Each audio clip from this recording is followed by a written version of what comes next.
Imagine standing before a structure so colossal, so perfectly engineered, that it had stood for 45 centuries while empires rose and crumbled around it. A monument built by a civilization that mastered mathematics, astronomy, and medicine when much of the world still wandered in scattered tribes. This is not fantasy. This is ancient Egypt, a realm where gods walked among mortals, where pharaohs commanded the building of mountains in stone, and where death was merely a doorway to eternal life. For over 3,000 years, ancient Egypt flourished along the banks of the Nile River, creating one of history's most sophisticated and enduring civilizations. Its influence shaped the ancient world and continues to captivate us today. But how did a collection of farming settlements transform into a superpower? What secrets lie buried beneath the sand, and what force could topple an empire that seemed eternal? Over the next couple of minutes, we'll journey through the complete saga of ancient Egypt, from its mysterious origins to its spectacular decline. We'll walk alongside pharaohs who claimed divinity, decode the engineering marvels that still baffle modern scientists, and explore the unsolved mysteries that have puzzled historians for generations. We'll witness the construction of monuments that defied human capability, uncover the religious beliefs that governed every aspect of Egyptian life, and reveal how this magnificent civilization ultimately fell to forces both internal and external. This is a story of ambition and innovation, of power and betrayal, of eternal monuments and forgotten tombs. This is the story of how humanity reached for immortality and, for a breathtaking moment in history, almost grasped it. Welcome to the complete chronicle of ancient Egypt. Let us lift the veil of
unprecedented.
visitors until they understand their purpose. These false doors allowed Djoser's spirit to pass through while keeping tomb robbers out. Djoser's successors continued experimenting with pyramid design.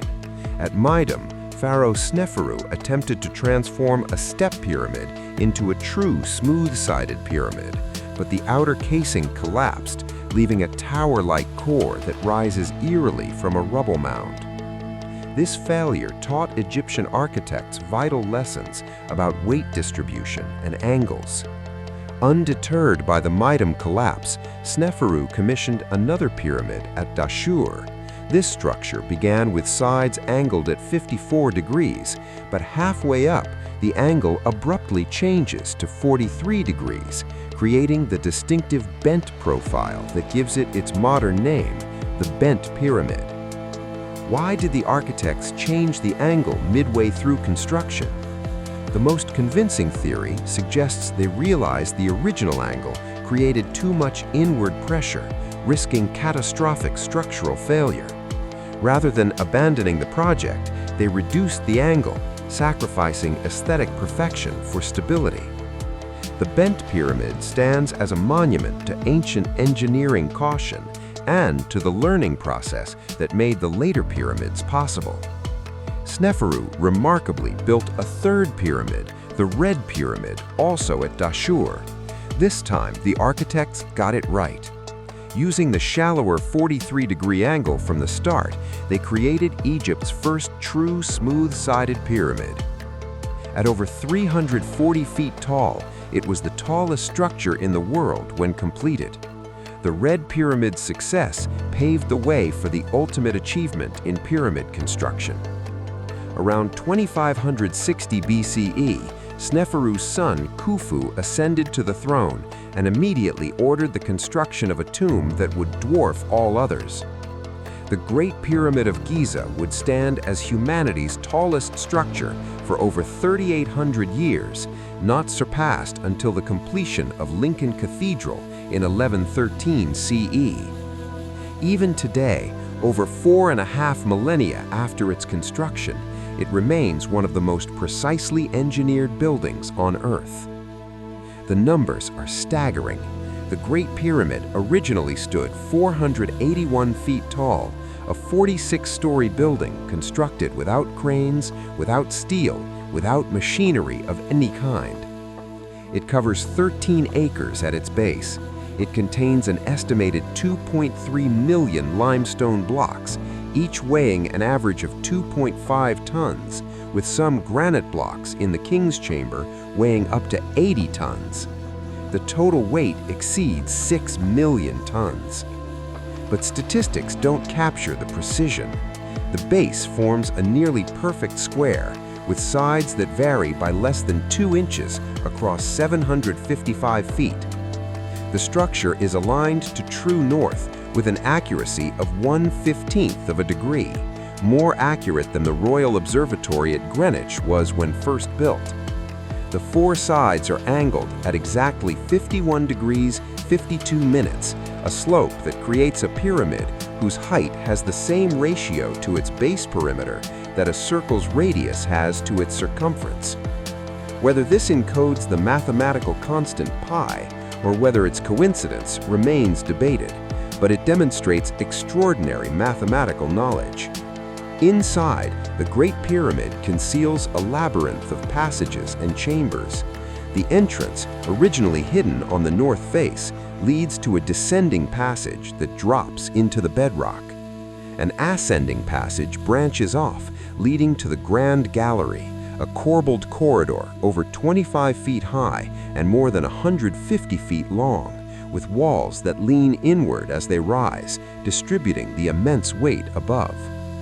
At the top lies the King's Chamber, where Khufu's sarcophagus still sits, carved from a single block of red granite. But the sarcophagus is empty. No trace of Khufu's money has ever been found. Tomb robbers violated the Great Pyramid in antiquity, likely within a few centuries of its construction, stealing whatever treasures lay within. What mysteries were lost, we'll never know. Khufu's son Khafre and grandson Menkaure built their own pyramids at Giza, creating the iconic trio that dominates the plateau. Khafre's pyramid appears taller than his father's because it stands on higher ground, though it's actually slightly smaller. It retains some of its original smooth limestone casing at the apex, giving us a glimpse of how these structures appeared when new, gleaming white in the Egyptian sun, visible for miles, topped with a pyramidion that may have been covered in gold. But perhaps the most enigmatic monument at Giza is the Great Sphinx. Carved from a single outcrop of limestone, it stretches 240 feet long and rises 66 feet high. The body of a lion, the head of a human. Most Egyptologists believe it represents Khafre, guarding his pyramid complex. Yet the Sphinx poses more questions than it answers. Water erosion patterns on the Sphinx's body have sparked controversy. Some researchers argue the Sphinx is far older than the 4th dynasty, perhaps predating pharaonic Egypt entirely. Mainstream Egyptologists counter that the erosion results from groundwater and sand, not from rainfall. The debate continues, but the orthodox view that Khafre commissioned the Sphinx around 2500 BCE remains most consistent with the archaeological evidence. What's undeniable is that the Sphinx was central to an elaborate ceremonial complex. The Sphinx Temple, built with massive limestone blocks weighing up to 200 tons, stood before it. How did ancient workers move such stones without modern machinery? We'll explore the theories later, but for now, simply appreciate the audacity. The ancient Egyptians weren't content with the merely difficult, they pursued the seemingly impossible. The Pyramid Age didn't end at Giza. 5th and 6th dynasty pharaohs continued building pyramids, though generally smaller and less precisely constructed. They compensated for diminished size with elaborate decoration.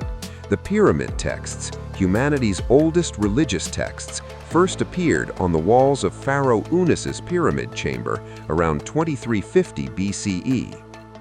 These texts contained 800 spells designed to protect the pharaoh's spirit and ensure his resurrection.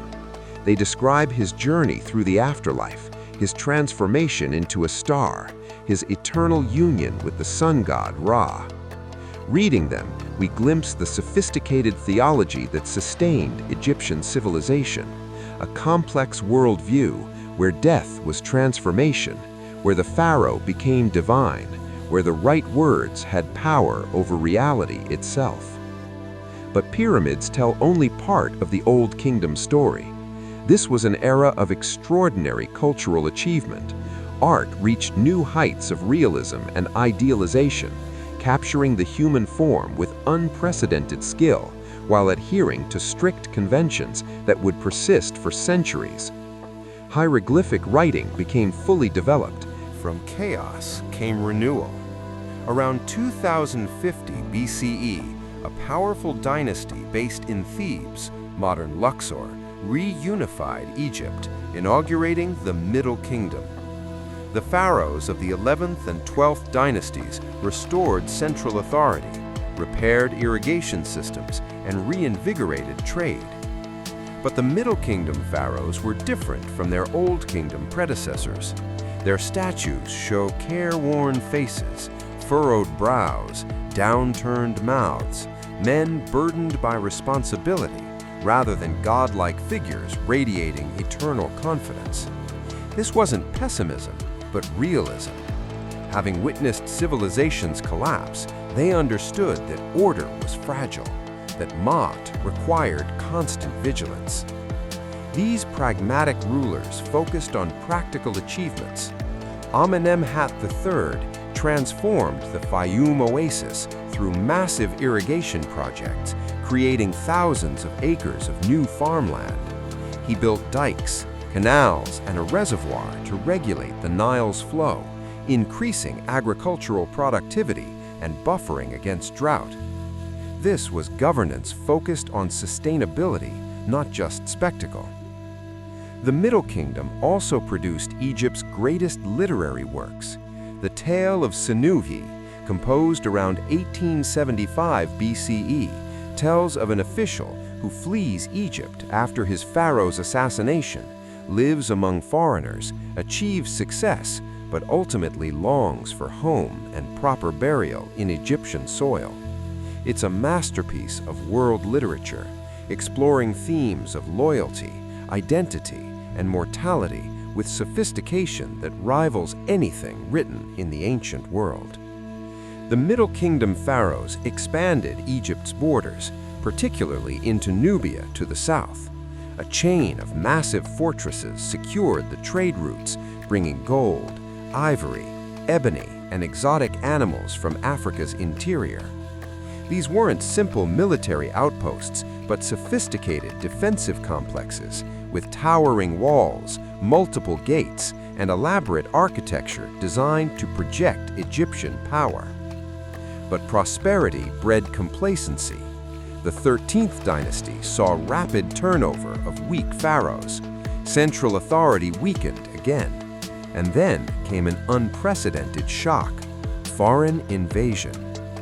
Around 1650 BCE, people the Egyptians called the Hyksos, likely Canaanites from the Levant, infiltrated the Nile Delta and eventually seized control of Lower Egypt. They established their capital at Avaris and ruled as the 15th dynasty. For over a century, Egypt was divided, with the Hyksos controlling the north and Egyptian rulers holding out in Thebes in the south. The Hyksos brought new military technology: the composite bow, more powerful than traditional Egyptian bows, bronze body armor, and most revolutionary of all, the horse-drawn chariot. On the battlefield, these innovations gave them decisive advantages. The Egyptians, shocked by their first major foreign occupation, would learn from their conquerors. A Theban prince named Ahmose rallied Egyptian resistance. Around 1550 BCE, after years of warfare, he besieged and captured Avaris, expelling the Hyksos and reunifying Egypt. Ahmose established the 18th dynasty and inaugurated the new kingdom, Egypt's age of empire. The Hyksos occupation traumatized Egyptian civilization. Never again would they allow enemies to establish themselves on Egyptian soil. The new kingdom pharaohs adopted an aggressive military strategy, conquering territories before they could threaten Egypt. They assimilated the military innovations that had defeated them, particularly chariots, which became the backbone of the new kingdom army. Under warrior pharaohs like Thutmose I and Thutmose III, Egypt became an empire. Armies pushed south into Nubia, establishing Egyptian control as far as the Fourth Cataract of the Nile. To the northeast, they conquered the Levant and reached the Euphrates River, bringing the wealthy city-states of Canaan and Syria under Egyptian dominion. For the first time, Egypt ruled an empire that extended far beyond the Nile Valley. Tribute flowed into Egypt from subjugated territories: gold from Nubia, cedar from Lebanon, copper from Cyprus, exotic goods from Punt on the Red Sea coast. The wealth that poured into New Kingdom Egypt was staggering. Thebes became the richest city in the ancient world, its temples accumulating treasures that rivaled the pharaoh's own wealth. At Karnak, successive pharaohs expanded the temple of Amun-Ra into the largest religious complex ever built. Its great hypostyle hall contains 134 massive columns, some 70 feet tall, decorated with intricate hieroglyphs and reliefs. Standing among these columns feels like walking through a stone forest, each massive pillar dwarfing human scale, designed to awe worshippers and demonstrate the god's overwhelming power. The walls of Karnak became a chronicle of pharaonic glory. Battle scenes depicted victories over enemies, lists of conquered cities, processions of bound captives. These weren't just decorations, but propaganda, asserting Egyptian dominance and legitimizing the pharaoh's rule. Among the warrior pharaohs emerged one of history's most remarkable rulers, a woman who claimed the throne of Egypt and ruled not as queen regent, but as pharaoh. Her name was Hatshepsut, and her reign from approximately 1479 to 1458 BCE challenged ancient Egyptian patriarchal norms and left an indelible mark on history. Hatshepsut came to power as regent for her young stepson, Thutmose III, but within a few years she took the unprecedented step of declaring herself pharaoh. To legitimize her rule, she claimed divine birth, that the god Amun had impregnated her mother. She depicted herself in male regalia, wearing the false beard of kingship and the traditional royal attire, but she didn't hide her female identity. Inscriptions refer to her with both masculine and feminine pronouns, and she called herself the King of Upper and Lower Egypt. Hatshepsut chose diplomacy and trade over military conquest. Her most famous achievement was an ambitious expedition to the land of Punt, somewhere along the Red Sea coast of modern Somalia or Yemen. Egyptian ships returned laden with myrrh trees, frankincense, gold, ivory, ebony, and exotic animals. The expedition is depicted in exquisite detail on her mortuary temple walls, one of the best documented trading expeditions from the ancient world. Her building program was equally ambitious. The mortuary temple at Deir el-Bahri, built into the cliffs overlooking the Nile Valley, is an architectural masterpiece. 3 terraces connected by ramps rise toward the cliff face, creating a harmony between human architecture and natural landscape. The precision of the design, the quality of the relief sculpture, the integration with the dramatic setting, it stands as one of Egypt's most beautiful monuments. After her death, Thutmose III, finally sole ruler after decades in Hatshepsut's shadow, ordered her images and inscriptions systematically erased. Her statues were smashed, her cartouches chiseled out. For centuries, historians believed Thutmose acted out of spite, erasing the woman who had usurped his throne. Modern Egyptologists offer a different interpretation. The erasures occurred late in Thutmose's reign and may have been intended to establish a clear dynastic line from Thutmose III directly to Thutmose IV, removing the anomaly of a female pharaoh. Whatever his motives, he couldn't completely erase her. Enough survived for modern scholars to reconstruct her reign and recognize her as one of Egypt's most successful rulers. If Hatshepsut represents diplomatic brilliance, Ramesses II embodies military might and monumental ego. Ascending the throne around 1279 BCE, Ramesses II ruled for 66 years, an unprecedented length in the ancient world. He fathered over 100 children with multiple wives and concubines. He covered Egypt with monuments bearing his name. He fought epic battles, and he lived so long that most of his subjects knew no other pharaoh. Ramesses II's greatest military campaign targeted the Hittite Empire, which controlled Anatolia and challenged Egyptian dominance in Syria.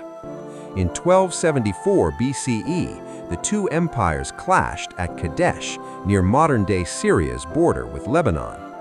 According to Ramesses' propaganda, inscribed on multiple temple walls, he personally turned the tide of battle when Egyptian forces were ambushed, fighting heroically until reinforcements arrived and forcing the Hittites to flee. The reality was less glorious. Among all of Egypt's pharaohs, one achieved posthumous fame far exceeding his historical importance.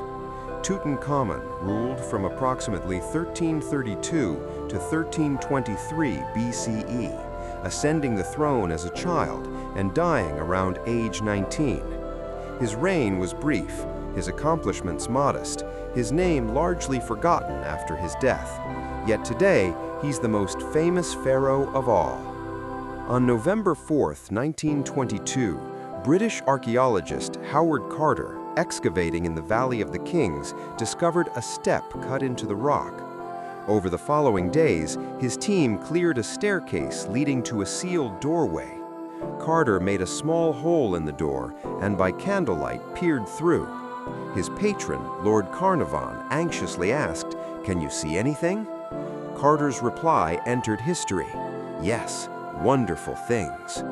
Beyond that doorway lay the most complete pharaonic burial ever discovered. 4 rooms packed with over 5,000 objects, golden shrines, chariots, furniture, weapons, jewelry, statues, and the famous solid gold death mask. Everything a king needed for the afterlife, preserved nearly intact for over 3 millennia. Tutankhamun's mummified body rested in a series of nested containers, 4 golden shrines, one inside the other, a stone sarcophagus, 3 anthropoid coffins, the innermost made of solid gold weighing 110 kilograms. The death mask itself, crafted from gold inlaid with lapis lazuli, carnelian, and colored glass, depicts the young king with serene, idealized beauty. It's become Egyptian civilization's most iconic image. Modern scientific analysis has revealed much about Tutankhamun himself. DNA testing confirmed his parentage. He was the son of the heretic pharaoh Akhenaten, who had temporarily abandoned Egypt's traditional polytheism for worship of a single god, the Aten, or sun disk. CT scans show Tutankhamun suffered from multiple health problems, a club foot, malaria, and bone necrosis. The young pharaoh's death likely resulted from complications of a leg fracture, possibly combined with malaria and genetic disorders resulting from his parents being siblings. The discovery generated international sensation, spawning Egyptomania in popular culture. It also gave birth to the Curse of the Pharaohs legend, after Lord Carnarvon died from an infected mosquito bite several months after the tomb's opening. Newspapers sensationalized the story, claiming an ancient curse killed those who disturbed the pharaoh's rest. In reality, most expedition members lived long lives. Howard Carter himself died in 1939, 17 years after the discovery, at age 64. Tutankhamun's treasures traveled the world in blockbuster exhibitions, attracting millions. The young king became a gateway through which modern audiences encountered ancient Egypt, sparking interest that continues today. His tomb, nearly intact by chance, its obscurity protecting it from the ancient robbers who plundered nearly every other royal burial, gives us our most complete picture of pharaonic burial customs and the wealth that vanished from other tombs. We've encountered Egypt's pyramids throughout our journey, but now let's focus specifically on these monuments that have captivated humanity for millennia. How were they built? What purpose did they serve? And what mysteries remain unsolved? The pyramid's development follows a clear progression. First came simple mastaba tombs, rectangular structures with sloping sides. Then Imhotep stacked mastabas to create Djoser's step pyramid. Sneferu's architects experimented with smooth sides at Midam and Dashur, learning through trial and error. Finally, under Khufu, they achieved the perfect form at Giza. The first question, where did the stone come from? The bulk limestone came from quarries immediately adjacent to the Giza Plateau. Granite for the King's Chamber came from Aswan, 500 miles to the south. White limestone casings came from Tura, across the Nile. The ancient Egyptians left evidence of their quarrying techniques. We can see partially carved blocks still attached to bedrock, showing how workers cut trenches around blocks with copper tools and wooden wedges. Experimental archaeologists have replicated these methods. Workers would pound copper chisels into the limestone with stone hammers, creating trenches around the desired block. They'd drill holes and insert wooden wedges, then soak the wedges with water. As the wood expanded, it fractured the stone. With patience and muscle power, teams could extract blocks without any sophisticated technology. Transporting the blocks presented another challenge. Limestone from local quarries could be dragged on sledges to the building site, difficult but manageable. But how did they move massive granite blocks from Aswan? The answer: boats. During the Nile's annual flood, the river rose high enough to allow vessels to approach close to quarry sites. The Egyptians built enormous barges capable of carrying stones weighing dozens of tons. These would float downstream to Giza during the flood season. A famous illustration from the tomb of Jehuti-Hotep shows 172 men pulling a colossal statue weighing about 60 tons on a wooden sledge. A worker stands on the sledge's front, pouring liquid, likely water, on the sand before it. Recent experiments confirmed this wasn't just artistic license. Wetting the sand dramatically reduces friction, making it easier to pull heavy loads. But moving blocks to the site is one thing, lifting them hundreds of feet into the air is another. The ancient Egyptians left no detailed construction records, so theories abound. The most widely accepted hypothesis involves ramps. A straight ramp ascending from ground level to the pyramid's apex would need to be extraordinarily long to maintain a workable gradient.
Structural mechanics. The Great Pyramid's alignment to true north, accurate to within 1/15th of a degree, has sparked countless theories. How did the ancient Egyptians achieve such precision without compasses? The most plausible method involves stellar observations. By tracking the rising and setting points of stars on the horizon, ancient astronomers could establish true north with remarkable accuracy. When new, the pyramids didn't look like they do today. They were covered in smooth white limestone casing, polished to gleam in the desert sun. These casing stones fit together so precisely that a knife blade couldn't fit between them. The seams were nearly invisible, creating the appearance of a single, perfect surface. Most casing stones were stripped away centuries ago. After Cairo was founded and grew into a major city, medieval builders found it easier to quarry already cut stone from the pyramids than to cut new stone from quarries. The Great Pyramid's casing stones built mosques and buildings throughout Cairo. Only a few blocks remain at the base, allowing us to imagine the pyramid's original splendor. Each pyramid was topped with a pyramidion, a single capstone, often covered in gold or electrum that caught the first and last rays of the sun. These symbolized the Benben stone, the primordial mound that emerged from the waters of chaos at creation, on which the sun god first stood. The pyramid was thus simultaneously a stairway to heaven, a physical representation of the sun's rays, and a recreation of the world's birth. The pyramid itself was just one component of a larger complex. A mortuary temple on the pyramid's east side served as the center for the deceased pharaoh's cult. A causeway connected this to a valley temple on the Nile's edge, where the pharaoh's body arrived by boat for mummification and burial rites. The entire complex functioned as a machine for transforming the pharaoh from mortal king into immortal god. In 1954, archaeologists discovered 5 boat pits near the Great Pyramid. One contained a completely disassembled boat, over 1,200 pieces of cedar wood, perfectly preserved in its sealed pit for 4,500 years. After 14 years of painstaking reconstruction, the 143-foot-long solar bark was reassembled. This was the vessel meant to carry Khufu's spirit across the heavenly waters alongside the sun god Ra. The New Kingdom pharaohs abandoned pyramid construction, recognizing that these massive markers inevitably attracted tomb robbers. Instead, they carved their tombs into the cliffs of a desolate valley west of Thebes, now called the Valley of the Kings. Here, over 60 tombs burrow into the limestone, their entrances hidden, their locations secret. Unlike Old Kingdom pyramid chambers, which were austere and focused on architecture, New Kingdom tombs are museums of Egyptian art. Every surface is covered with paintings and hieroglyphs, scenes from sacred texts like the Book of the Dead, the Amduat, and the Book of Gates. These texts guided the pharaoh's spirit through the treacherous journey to the afterlife, filled with demons, obstacles, and trials. The tomb of Seti I, Ramesses II's father, is among the most spectacular. Its passages descend over 300 feet into the bedrock, through multiple chambers adorned with exquisite reliefs. The precision of the carving, the richness of the colors, the sophistication of religious imagery, it represents Egyptian funerary art at its zenith. Yet, despite these precautions, tomb robbers defeated nearly every defense. Ancient Egyptian tomb robbery became epidemic during the troubled times following the New Kingdom. Papyri record the trials of tomb robbers who confessed under torture to violating royal burials. Even within a generation or two of a pharaoh's burial, thieves had penetrated supposedly secret tombs and stripped them of treasures. Eventually, priests collected the violated royal mummies and hid them in 2 major caches to protect them from further desecration.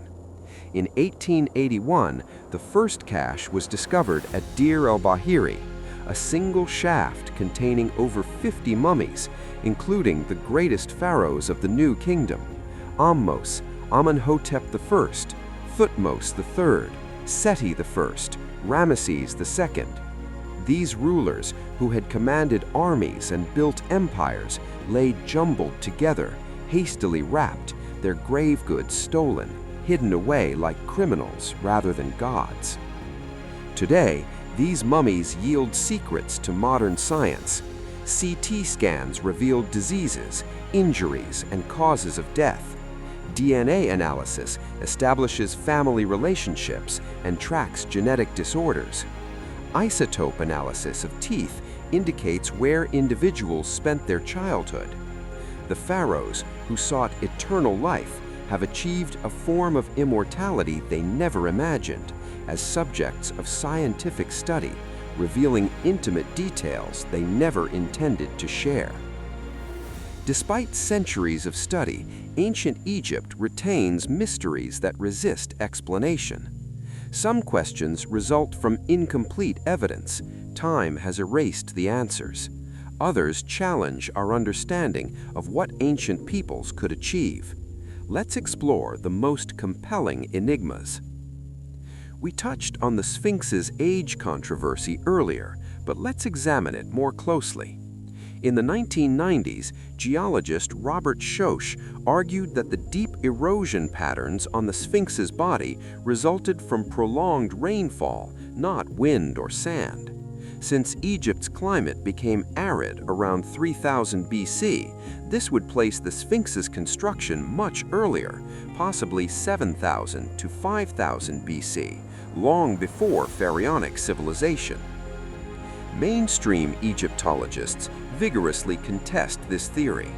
They point out that the Sphinx's head is proportionately smaller than its body, suggesting it was recarved from a natural rock outcrop. The weathering patterns could result from groundwater, humidity, and sand erosion over millennia. No artifacts from the proposed earlier period have been found near the Sphinx, and stylistically, the Sphinx's face resembles other 4th Dynasty sculptures. Recent geological studies support the orthodox view. The limestone layers comprising the Sphinx weather differently. Softer layers erode faster, creating the patterns Schoch identified.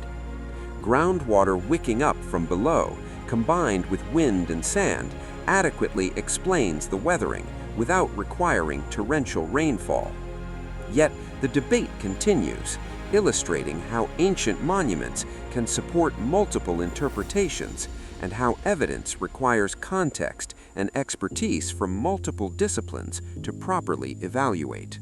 The pyramid construction methods remain genuinely uncertain. We know the Egyptians built the pyramids. There's zero credible evidence suggesting anyone else, but exactly how remains debated.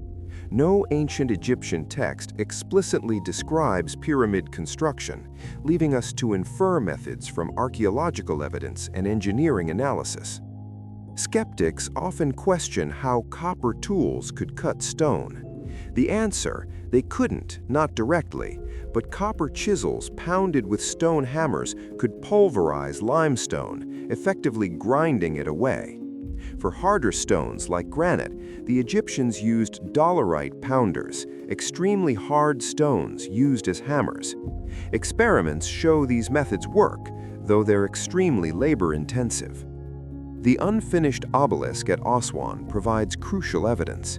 This massive monument, still partially attached to bedrock, shows exactly how Egyptians carved stone.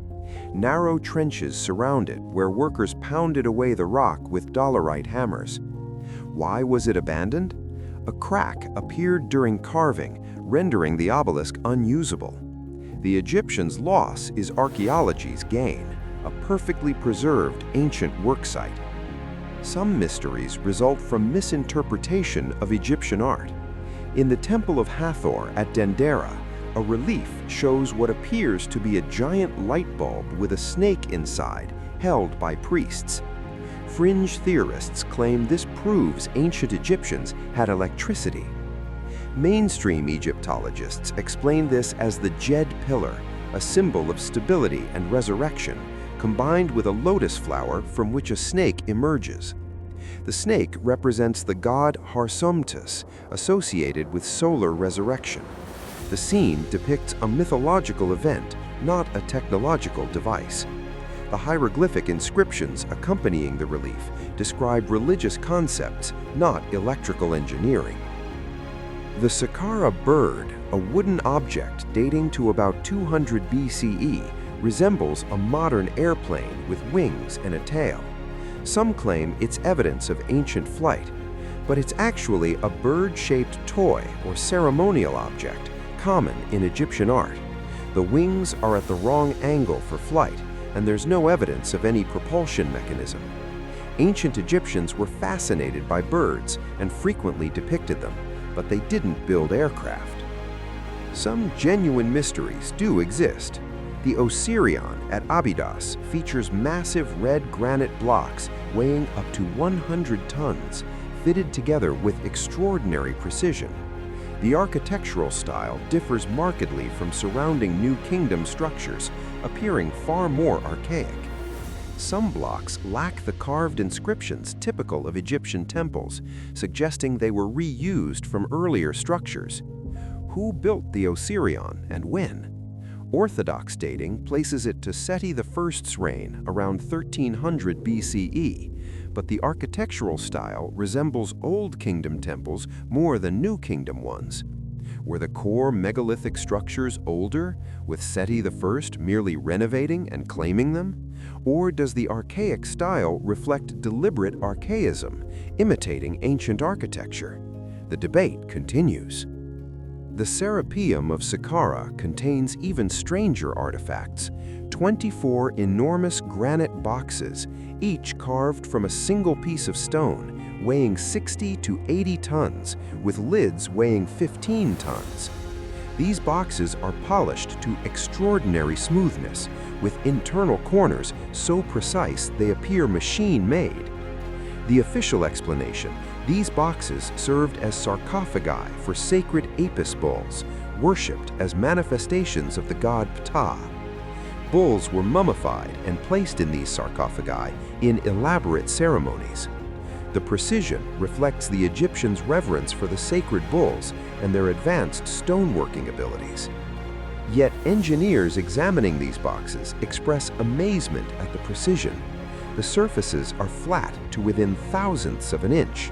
The corners are square to extraordinary tolerances.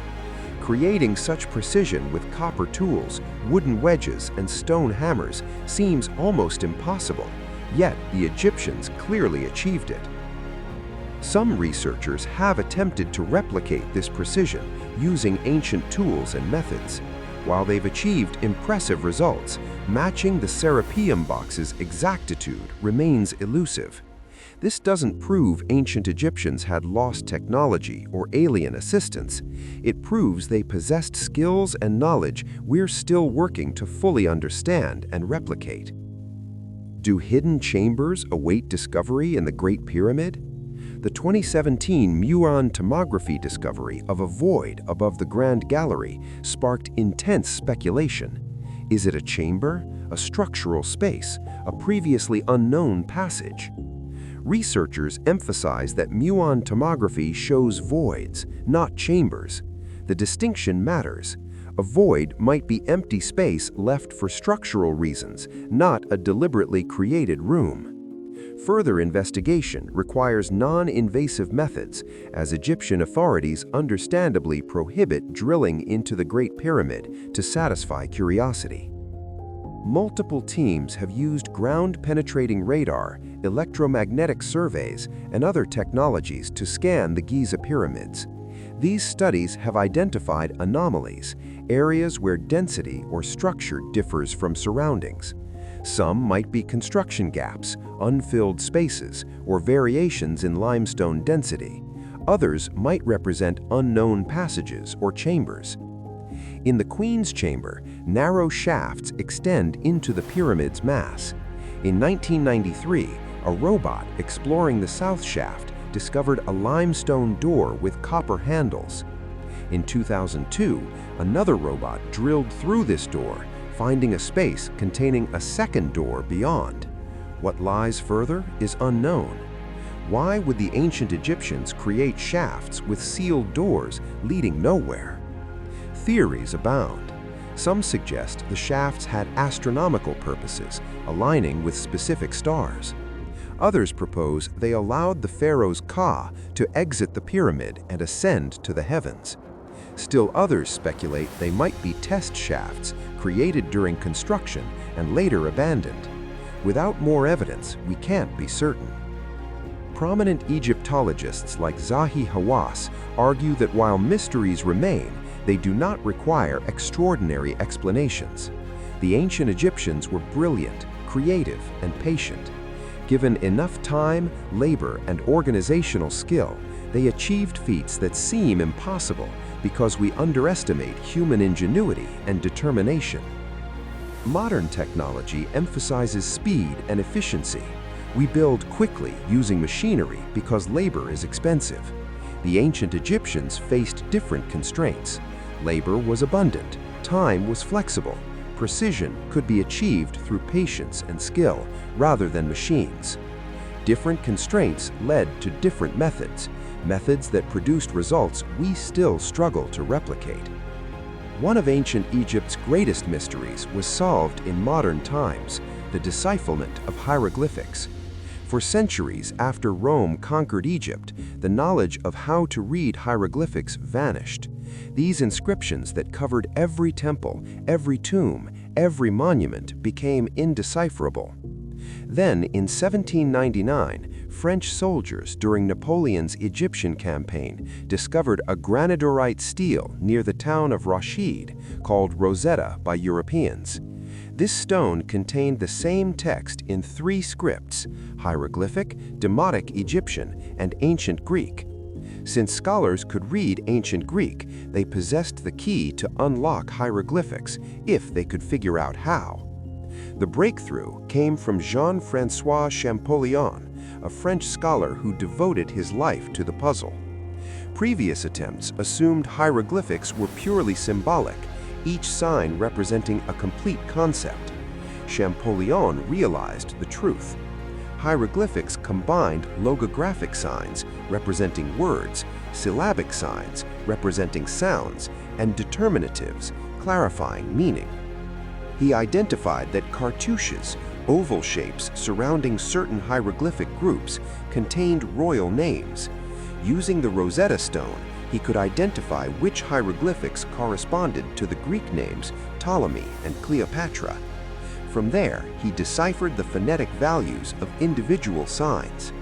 In 1822, Champollion announced his discovery, finally unlocking 3,000 years of silent history. With hieroglyphics readable again, Egyptian civilization's voice returned.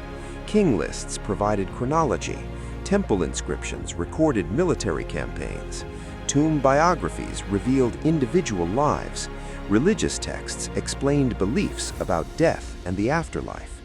Literature showcased poetry, wisdom texts, and stories. The ancient Egyptians could finally speak to us again across the millennia. Yet much remains undiscovered. The desert sand conceals countless sites. Most of ancient Egypt's settlements lie beneath modern cities or Nile silt, inaccessible to excavation. Many papyri and artifacts await discovery in unexcavated tombs or remain buried under shifting sands. No empire lasts forever. The New Kingdom, despite its military might and accumulated wealth, gradually weakened. The decline resulted not from a single catastrophic event, but from multiple factors eroding Egyptian power over centuries. The first signs appeared during the 20th dynasty, following Ramesses III. The Sea Peoples, a confederation of Mediterranean maritime raiders whose exact origins remain debated, attacked Egypt's Delta region around 1177 BCE. Ramesses III successfully repelled these invasions, commemorating his victories on the walls of Medinet Habu. But the wars strained Egypt's resources and demonstrated that Egypt's borders were vulnerable. Economic troubles mounted. The cost of maintaining empire, garrisoning distant territories, fighting border wars, suppressing rebellions, exceeded the tribute and trade benefits. Gold from Nubia, once abundant, diminished as mines became exhausted. Trade routes faced disruption from regional instability. The treasury emptied. In an unprecedented event, royal tomb workers at Deir el-Medina went on strike around 1170 BCE, the first recorded labor strike in history. They hadn't received their grain rations for months. They marched to the mortuary temples, sat down, and refused to work until paid. The government eventually complied, but the incident revealed how badly the system was failing. The priesthood, particularly of Amun at Karnak, had accumulated enormous wealth and power. Temples owned vast estates, controlled huge populations of workers and slaves, and received constant donations from pharaohs seeking divine favor. By the end of the New Kingdom, the high priest of Amun rivaled the pharaoh in wealth and influence. Around 1077 BCE, Egypt split. The 21st dynasty pharaohs ruled from Tanis in the delta, while the high priests of Amun controlled Upper Egypt from Thebes. Technically, Egypt remained unified, but in practice, two governments operated independently. The age of imperial power had ended. External threats intensified. Libyans, who had settled in the Delta region as mercenaries and laborers, gradually accumulated power. In 945 BCE, a Libyan military commander named Shoshenq seized the throne, founding the 22nd dynasty. These Libyan pharaohs attempted to revive Egyptian glory, with Shoshenq first even campaigning in the Levant, mentioned in the Bible as Shishak, who sacked Jerusalem. From the south came another challenge. Nubia, long dominated by Egypt, had developed its own kingdom centered at Napata. This kingdom adopted Egyptian culture, religion, and writing, but maintained its own identity. Around 747 BCE, the Nubian king Piye invaded Egypt, claiming the throne and establishing the 25th dynasty. The Nubian pharaohs, sometimes called the Black Pharaohs, saw themselves as Egypt's saviors, restoring proper religious observance and traditional ways that they believed had declined. They built pyramids in Nubia, commissioned Egyptian-style temples, and presented themselves as legitimate heirs to pharaonic tradition. For nearly a century, Nubian kings ruled Egypt. But a far more formidable enemy loomed: Assyria, the first true superpower of the ancient Near East. The Assyrians possessed the ancient world's most advanced military, professional soldiers, iron weapons, siege engines, cavalry. Their empire stretched from Mesopotamia to Anatolia, and they set their sights on wealthy Egypt. In 621 BCE, the Assyrian king Esarhaddon invaded Egypt and captured Memphis. The Nubian pharaoh Taharqa fled south. 3 years later, Taharqa returned and reclaimed Egypt. But in 664 BCE, the Assyrian king Ashurbanipal crushed this resistance, sacking Thebes and looting its temples. The devastation shocked the ancient world. Thebes, the richest city on earth, lay in ruins. The psychological blow was immense. If Thebes could fall, nothing was secure.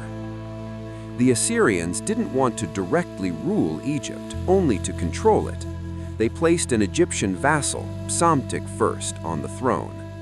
When Assyria weakened due to internal troubles and Babylonian resurgence, Psamtik seized his chance. Around 656 BCE, he declared independence, unifying Egypt and founding the 26th dynasty, called the Sate dynasty after its capital at Sais. The Sate dynasty inaugurated the Late period, Egypt's final flowering before foreign domination became permanent. Conscious that they represented a culture in decline, the Sate pharaohs deliberately imitated Old Kingdom art and architecture.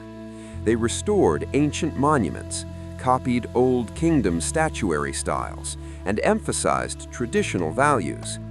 This archaism reflected nostalgia for Egypt's golden age. The Sates relied heavily on Greek mercenaries for their army, establishing Greek trading colonies in the Delta. These Greeks brought new ideas, technologies, and culture. Egypt began opening up to the Mediterranean world after centuries of relative isolation. Greek historians like Herodotus visited Egypt, recording what they saw, though often misunderstanding or exaggerating, preserving invaluable descriptions of late Egyptian civilization. In 525 BCE, disaster struck. Cambyses II, king of Persia, invaded Egypt. The Persian Empire, which had conquered Babylon, Media, and Lydia, now added Egypt to its possessions. The 27th dynasty consisted of Persian kings ruling Egypt as a conquered province. The Egyptians never accepted Persian rule. They rebelled repeatedly, occasionally achieving temporary independence. The 28th, 29th, and 30th dynasties represented brief periods of native Egyptian rule between 404 and 343 BCE. But these kingdoms were shadows of former glory, constantly threatened by Persian reconquest. In 332 BCE, a young Macedonian king named Alexander the Great, in the midst of conquering the Persian Empire, entered Egypt. The Egyptians, hating Persian rule, welcomed him as a liberator. Alexander visited the Oracle of Amun in Siwab Oasis, where priests declared him the son of Amun, legitimizing him as pharaoh in traditional terms.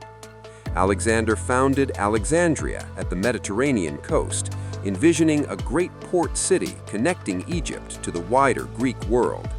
But he spent little time in Egypt, pressing on to conquer Persia, India, and beyond. When Alexander died in 323 BCE at age 32, his generals divided his empire.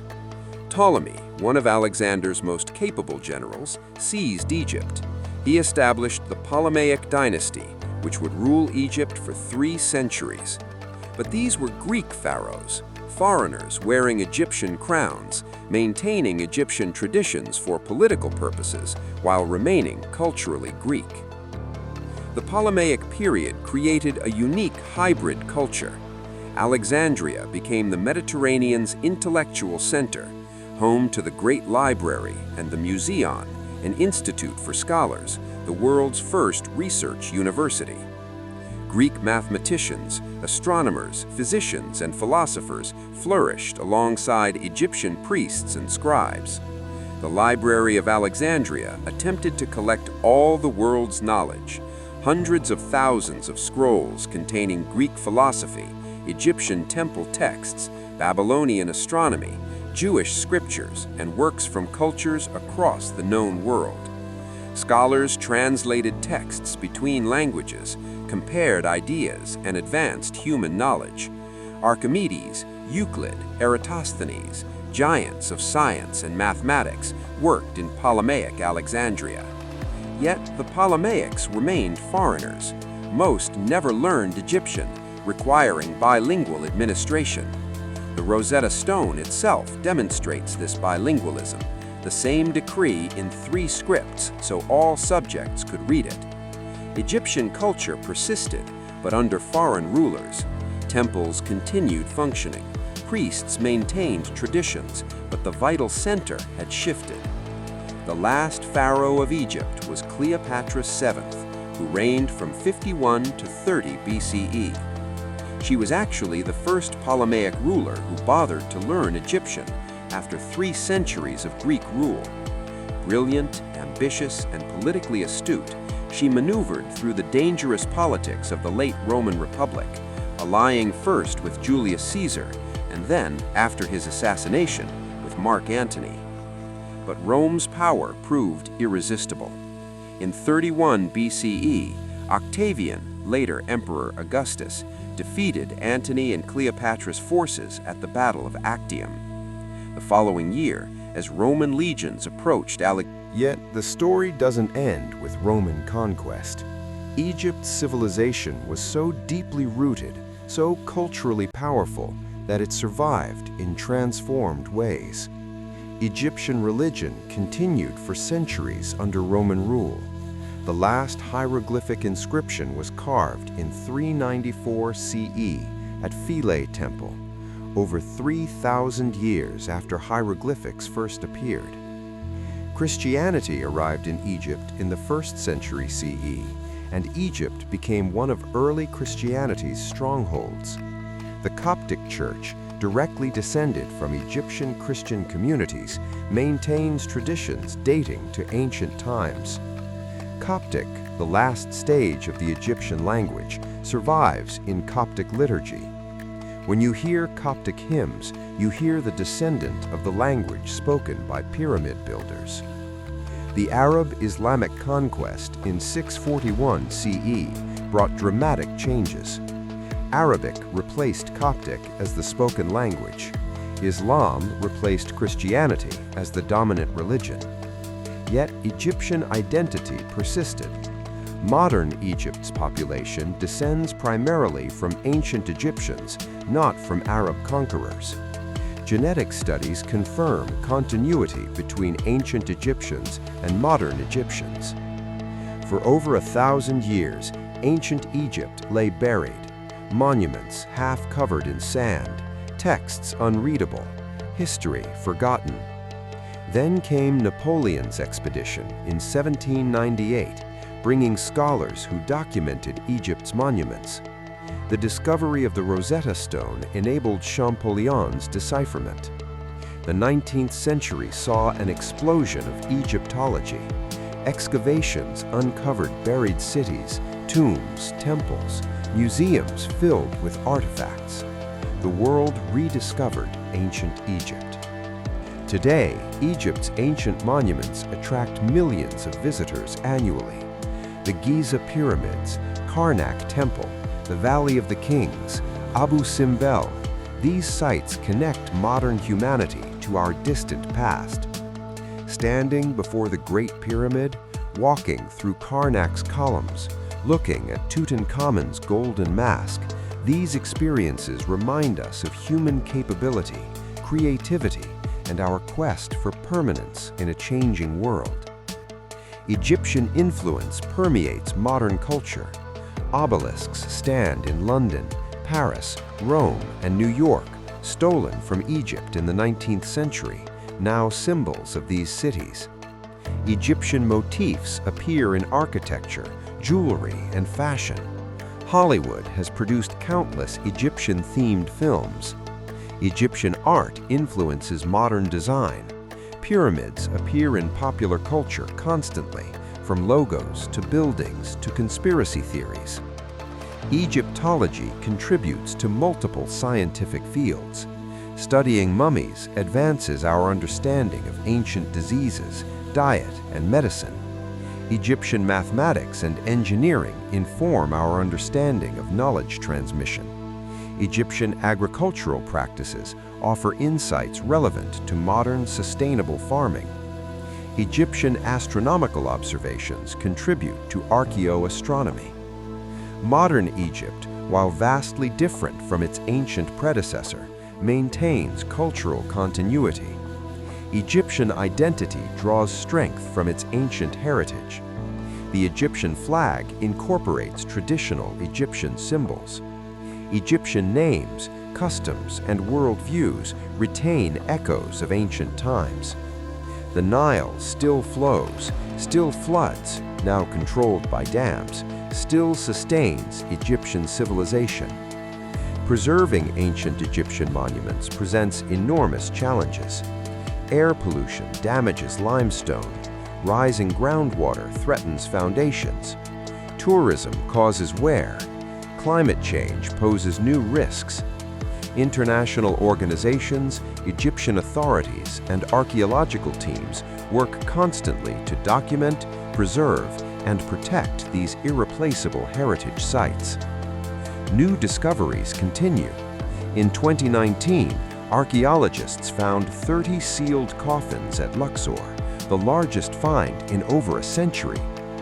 In 2021, the lost Golden City near Luxor, buried under sand for 3,000 years, was excavated. Ground-penetrating radar and satellite imaging reveal previously unknown structures. Each discovery adds to our knowledge, sometimes confirming theories, sometimes overturning them. Ethical debates surround Egyptian artifacts in foreign museums. Egypt requests repatriation of major pieces like the Rosetta Stone, British Museum, Nefertiti's bust, Berlin Museum, and the Dendera Zodiac, Louvre Museum. Museums argue they preserve and display these artifacts to global audiences. Egypt argues these are stolen heritage that should return home. The debate continues, reflecting broader discussions about colonialism, cultural heritage, and historical justice. Egypt invested heavily in the new Grand Egyptian Museum near Giza, opened in phases. This massive complex will display over 100,000 artifacts, including the complete Tutankhamun collection together for the first time.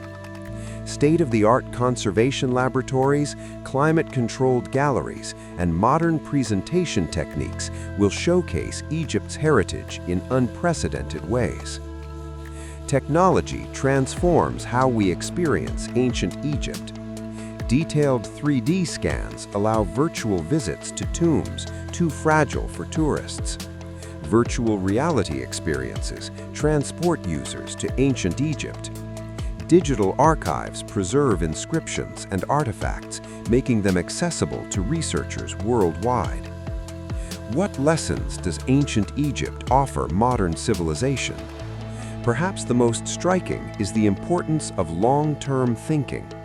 The Egyptians built for eternity, creating structures designed to last forever. They thought in terms of dynasties and millennia, not quarterly prophets and election cycles. Their monuments endure because they were built to endure. The concept of ma'at, balance, order, justice, truth, remains relevant. Egyptian civilization thrived when ma'at prevailed, declined when it faltered. Modern society faces similar challenges, maintaining balance between competing interests, upholding justice, seeking truth, preserving order while allowing change. Ancient Egypt's achievements across multiple domains, architecture, engineering, art, literature, medicine, administration, demonstrate what human civilization can accomplish with sufficient time, organization, and dedication. The Egyptians proved that technological sophistication isn't always necessary for greatness. Vision, planning, knowledge, and enormous effort can achieve the seemingly impossible. Finally, ancient Egypt exemplifies humanity's eternal struggle against mortality. The Egyptians refused to accept death as final. They built monuments to outlast time, developed elaborate preservation methods for bodies, created sophisticated theologies of the afterlife. They sought immortality through remembrance, through monuments, through eternal spirits. And in a sense, they achieved it. Pharaohs dead for 4,500 years remain famous. Their names are known. Their monuments stand. Their artifacts astound. Their civilization fascinates. Through memory, through monuments, through influence on subsequent cultures, ancient Egypt achieved the eternal life its people craved. When Ramesses II had his cartouche carved on countless monuments, he sought to ensure his name would endure forever. When pyramid builders carved their graffiti, they left marks saying, "We were here." When tomb painters depicted daily life, they tried to preserve it eternally. When scribes copied texts onto papyrus, they transmitted knowledge across generations. Every time someone visits Giza, reads about Tutankhamun, or studies hieroglyphics, ancient Egypt lives again. Every time we use Egyptian mathematical concepts, admire Egyptian art, or marvel at Egyptian engineering, we connect to that civilization. The ancient Egyptians spoke across millennia, and we hear them. Perhaps the ultimate testament to ancient Egypt's power is this: 3,000 years after its political power ended, it still captivates us. It still inspires wonder. It still poses mysteries. It still teaches lessons. Few civilizations have influenced humanity so profoundly for so long.